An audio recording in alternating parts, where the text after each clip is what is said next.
جب ابو بکر صدیق رضی اللہ تعالیٰ خلیفہ وقت تھے تو مدینہ میں رہنے والی ایک یہودی عورت نے ان کے پاس پیغام بھیجا. اس نے کہا میں مدینہ چھوڑ کر یمن جانا چاہتی ہوں, میرا خاندان وہاں رہتا ہے, یہاں سب مسلمان ہیں, مجھے اپنے لیے خوف محسوس ہوتا ہے, میں اپنے لوگوں کے پاس جانا چاہتی ہوں. ابو بکر صدیق نے اس کا راستہ نہیں روکا.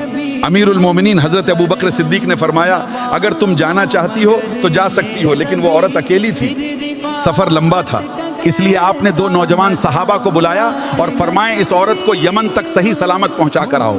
عورت کے دل میں طرح طرح کے خیال تھے, اسے ڈر تھا کہ پتہ نہیں سفر میں کیا ہوگا. اسے اونٹ پر بٹھایا گیا اور سفر شروع ہوا. دونوں نوجوان ساتھ ساتھ چلتے رہے. جہاں کہیں چوکیاں آتی, راستے میں پہرے دار ملتے تو وہ کہتے یہ امیر المومنین کے مہمان ہیں, اسے جانے دو, اور راستہ کھول دیا جاتا.